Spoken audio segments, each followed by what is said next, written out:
Everybody, welcome back to Mondays with Mark. It's Monday, and I'm Mark. Thank you so much for joining me again this week, and I hope you all had an amazing holiday long weekend for Canada Day.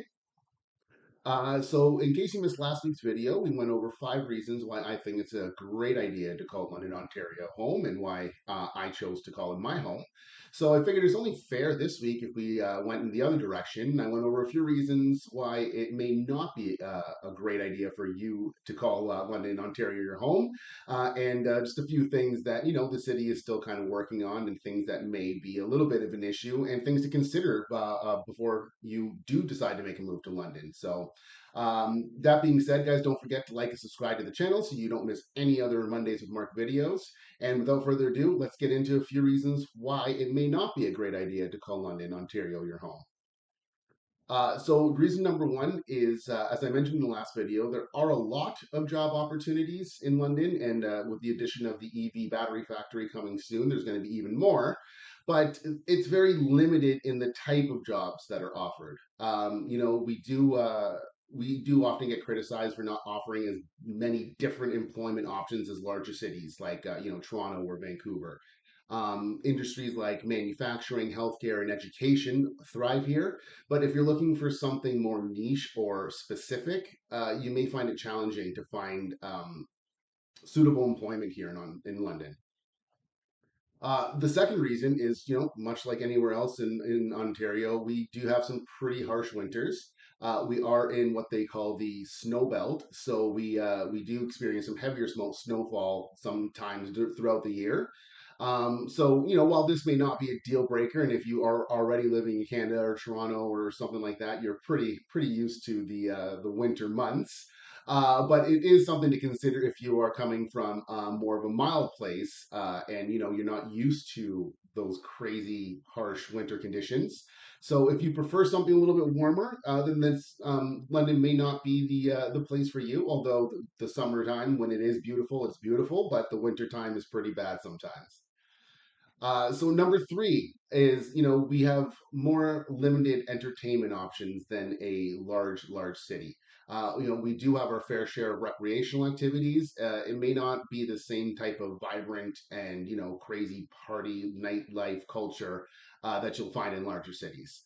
We have a handful of shopping centers, White Oaks and Masonville, some restaurants, and it is getting better, and more are coming all the time. But as of right now, if you're kind of looking for more of a bustling nightlife, so to say, or a wide variety of entertainment, you may find yourself craving a little bit more than London has to offer currently.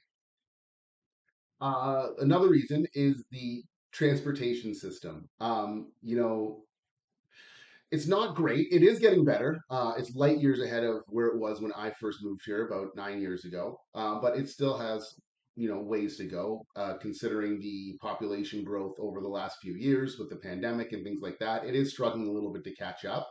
So we do have a bus system, obviously, but the coverage may not be as frequent or as direct as it may be in other, bigger cities like Toronto. So if you do rely on the transportation system, like buses, it may be a little bit difficult to navigate the city, but we're working on it, and it does get better all the time. And the last reason is one for me. If you like to travel a lot, or you do travel a lot to places for business, London isn't super close to any major international airports. We do have the London International Airport, but it is still kind of coming along. It's a little bit smaller, and sometimes of the year it's a little bit difficult to get direct flights to places. So most of the time you'll end up driving to Toronto or Detroit to one of their major international airports if you want to travel. If you don't travel a lot, then this may not even impact your life too much. But if you are traveling a lot for work, you may find that the distance from international airports, like major international airports, can be a little bit of a drawback. So something you need to consider if you do travel a lot. It can add a little bit of cost and some travel time to your plans for traveling.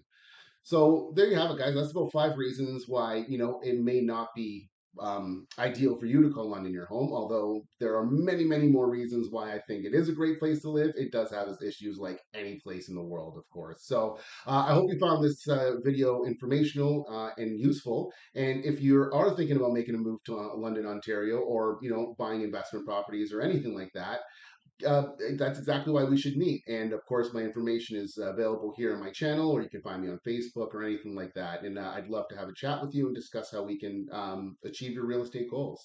So thank you so much. Have a safe week, and we'll see you next Monday with Mark.